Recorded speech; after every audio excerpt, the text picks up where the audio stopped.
आप सभी बहनों को करवा चौथ व्रत की ढेर सारी शुभकामनाएं। करवा माता माता पार्वती की कृपा से आप सभी का सौभाग्य सदा अखंड रहे। इसी मंगल कामना के साथ मैं आप सभी को करवा चौथ व्रत की संपूर्ण कथा सुनाने जा रही हूँ। आप सभी बहनों से मेरा निवेदन है कि कथा को पूरा सुनेगा और इस कथा को, इस वीडियो को ज़्यादा से ज़्यादा शेयर कीजिएगा। तो आइए श्रवण करते हैं करवा चौथ की व्रत कथा। करवा चौथ व्रत की संपूर्ण कथा विधि के साथ। करवा चौथ का व्रत कार्तिक मास के कृष्ण पक्ष की चतुर्थी को करते हैं। 4 बजे के करीब मिट्टी के करवे पर मौली बांध रौली से एक सातिया बनाकर उस पर रौली से 13 बिंदियां लगाकर चंद्रमा का अर्घ्य देने के लिए जल भरकर रख देते हैं। एक थाली में रौली, गेहूं के दाने और लोटा भरकर रखते हैं। अपने माथे पर रौली से टिक्की करते हैं। लोटे पर भी मौली बांधकर सातिया बनाते हैं। फिर हाथ में 13 गेहूं के दाने लेकर कहानी कहते हैं। कहानी सुनने के बाद कुछ गेहूं के दाने लोटे में डालते हैं, कुछ साड़ी के पल्ले में बांध लेते हैं, जो कि रात्रि में चांद को अर्घ्य देते समय हाथ में लेते हैं। लोटे का जल सूरज को देती हैं। एक थाली में फल, मिठाई, चावल भरा हुआ खांड का करवा और रुपए रखकर बायना मिनस कर सासू जी की, ननद जी या जेठानी जी को दिया जाता है। पानी गमले में डाल देते हैं। उद्यापन। जिस वर्ष लड़की की शादी होती है उस वर्ष बहू के मायके से 14 चीनी के करवे, उनमें 5-5 बतासे रुपए रखकर सबके मौली बांधकर रोली से सातिया करके साड़ी, ब्लाउज, पैर पराई के रुपए, 14 ढक्कन वाले बर्तन, 1 लोटे में चावल, दामाद के कपड़े, 1 खंड चीनी का करवा, 1 मिट्टी का करवा अथवा सामर्थ्य अनुसार स्टील या चांदी का करवा पानी भरकर नाला बांधकर सातिया करके 13 टिक्की करके फल, मिठाई, पूरी, सब्जी, हलवा आदि के साथ विशेष बायना भी आता है। यदि किसी के यहाँ पर ज़्यादा खर्च है तो चीनी के करवे व बर्तन 14 की जगह 21 भी दे सकते हैं। इस व्रत में चंद्रमा का अर्घ्य देने के बाद ही खाना खाते हैं और इस व्रत में फलाहार नहीं होता। करवा चौथ व्रत कथा। एक साहूकार के 7 बेटे और एक बेटी थी, जो कि 7 भाइयों की लाडली बहन थी। 8 भाई बहन एक साथ बैठकर खाना खाते थे। कार्तिक की चौथ आने पर बहन ने करवा चौथ का व्रत रखा। जब 7 भाई खाना खाने आए तो उन्होंने बहन को भी खाने के लिए बुलाया। तो माँ बोली, आज इसका करवा चौथ का व्रत है और जब चांद निकलेगा तब यह अर्घ्य देकर ही खाना खाएगी। तब भाइयों ने जंगल में आग जलाकर छलनी में से चांद दिखा दिया। बहन भाभियों से बोली कि चलो अर्घ्य दे। चांद निकल आया है। भाभियाँ बोली कि ये तेरा चांद निकला है, हमारा चांद तो रात को निकलेगा। बहन चांद को अर्घ्य देकर भाइयों के साथ खाने बैठ गई। पहला टुकड़ा तोड़ा, बाल निकला। दूसरा टुकड़ा तोड़ा, छींक मारी। तीसरा टुकड़ा तोड़ा तो राजा के घर से बुलावा आया कि राजा का लड़का बीमार है, जल्दी भेजो। माँ ने लड़की के पहनने के कपड़े निकालने को 3 बार बक्सा खोला। तीनों बार सफ़ेद कपड़े निकले। तब माँ ने वही कपड़े पहनाकर ससुराल भेज दिया। लड़की साड़ी के पल्ले में एक सोने का सिक्का बांधकर माँ ने कहा कि रास्ते में जो भी मिले सबके पैर पड़ती जाना। जो तुझे सुहाग की आशीष दे उसे ही यह सिक्का देकर अपने पल्लू में गांठ लगा लेना। रास्ते में किसी ने भी पैर पड़ने पर सुहाग की आशीष नहीं दी और सबने यही आशीष दी, ठंडी हो, सब्र करने वाली हो, 7 भाइयों की बहन हो, अपने भाइयों का सुख देखने वाली हो। अब ससुराल पहुंची तो दरवाजे पर छोटी ननद खड़ी मिली। बहन उसके पैर पड़ी तो ननद बोली, सीली हो, सपूती हो, 7 बेटों की माँ हो, मेरे भाई का सुख देखने वाली हो। यह आशीष सुनकर उसने सोने का सिक्का ननद को दिया और अपने पल्ले में गांठ मार ली। अंदर गई तो सासू जी ने कहा कि ऊपर कोठरी है, वहां जाकर बैठ जा। जब वह ऊपर गई तो उसने अंदर जाकर देखा कि उसका पति मर चुका है। अब वह उसे लेकर उसी कोठरी में पड़ी रही और उसकी सेवा करती रही। उसकी सास दासियों के हाथ बची खुची रोटी भेज देती। इस प्रकार उसे अपने पति की सेवा करते करते 1 साल हो गए। करवा चौथ का व्रत आया। सारी पड़ोसनों ने नहा धोकर करवा चौथ का व्रत रखा। सबने सिर धोकर हाथों में मेहंदी लगाई, चूड़ियाँ पहनी। वह सब देखती रही। एक पड़ोसन बोली, तू भी करवा चौथ का व्रत कर ले। तब वह बोली, मैं कैसे करूं? तो पड़ोसन बोली, चौथ माता की कृपा से सब ठीक हो जाएगा। पड़ोसन के कहने से बहू ने भी व्रत रखा। थोड़ी देर के बाद करवे बेचने वाली आई। करवे लोरी, करवे लो, भाइयों की प्यारी करवे लो, दिन में चाँद उगवाने वाली करवे लो, ज्यादा भूख लगने वाली करवे लो। बहू ने आवाज लगाई, ए करवे वाली, मेरे को करवे दे जा। करवे वाली कहने लगी, मेरी दूसरी बहन आएगी तो तेरे को करवे देगी। दूसरी बहन आई, करवे लोरी करवे, भाइयों की प्यारी करवे लो, दिन में चांद उगवाने वाली करवे लो, ज्यादा भूख लगने वाली करवे लो। बहू ने आवाज लगाई, एक करवे वाली, मेरे को भी करवे दे जा। दूसरी करवे वाली बोली, मेरी तीसरी बहन आएगी, वो तेरे को करवे देगी।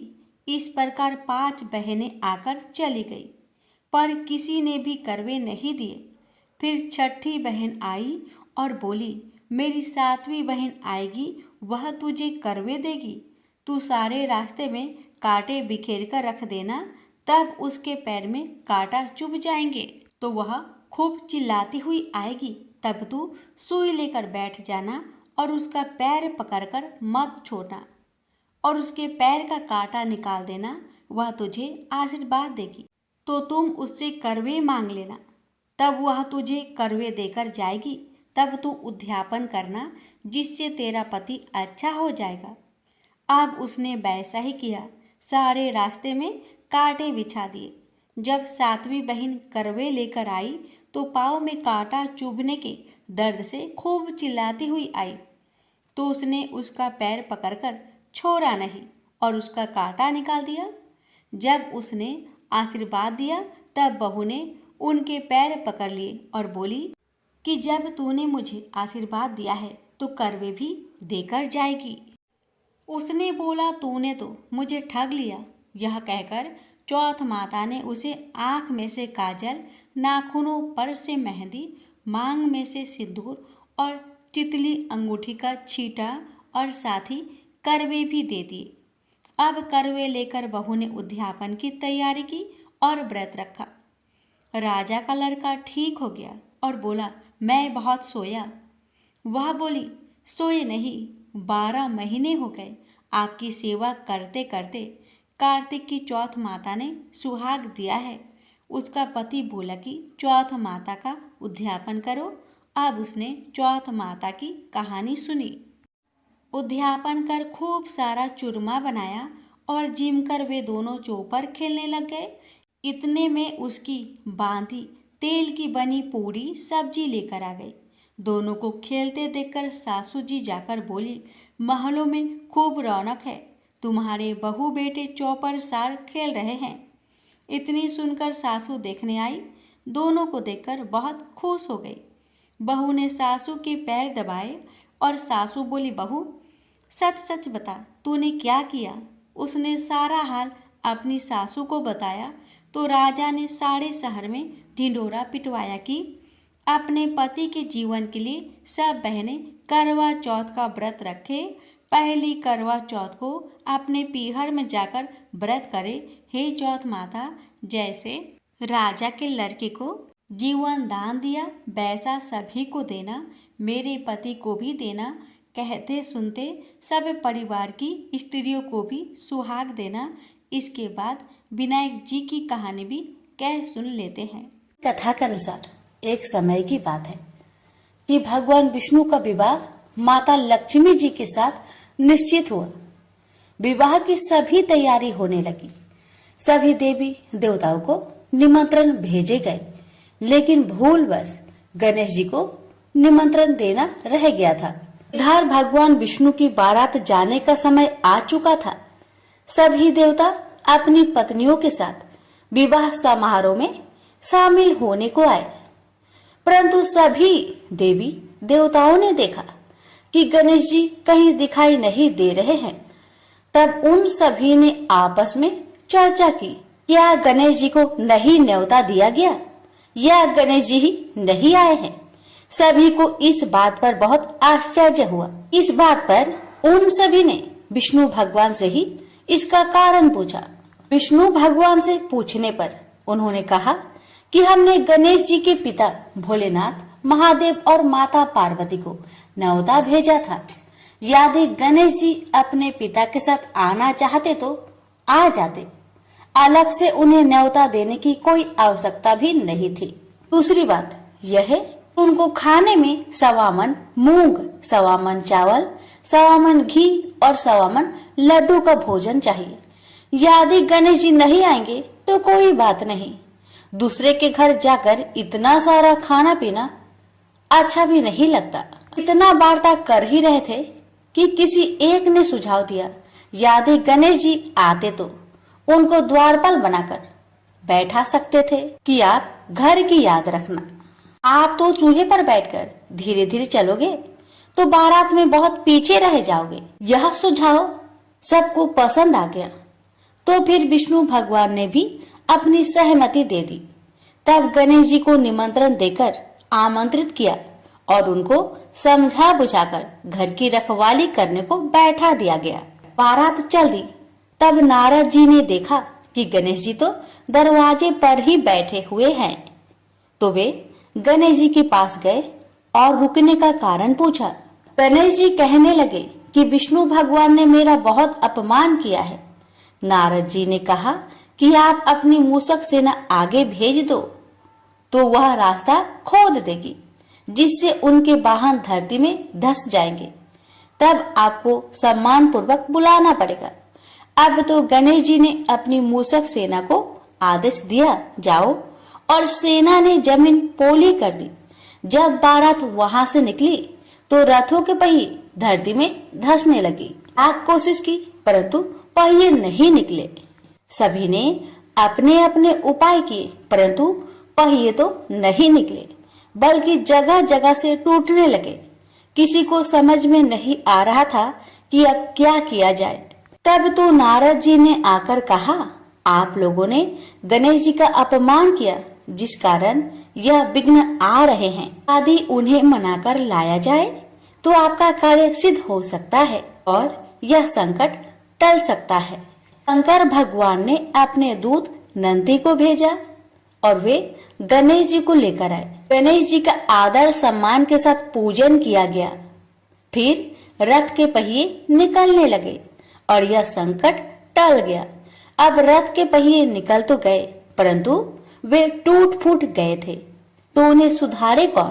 पास के खेत में एक खाती काम कर रहा था। उसे बुलाया गया।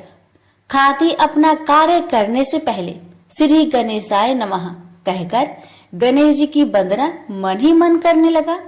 देखते ही देखते खाती ने सभी पहियों को ठीक कर दिया।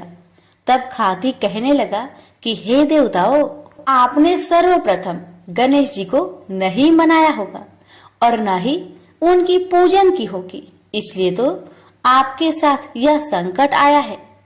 मैं तो मूर्ख अज्ञानी हूँ, फिर भी पहले गणेश जी को पूजते हैं, उनका ध्यान करते हैं। आप लोग तो देवगण हैं, फिर भी आप गणेश जी को कैसे भूल गए। अब आप लोग भगवान श्री गणेश जी की जय बोलकर जाए तो आपके सब काम बन जाएंगे और कोई संकट भी नहीं आएगा। ऐसा कहते हुए बारात वहां से चल दी और विष्णु भगवान का लक्ष्मी जी के साथ विवाह संपन्न करा के सभी सकुशल घर लौट आए। हे गणेश जी महाराज, आपने विष्णु को जैसा कारज सरियो ऐसा कारज सबको सिद्ध करिजो। बोलिए गजानन भगवान की जय।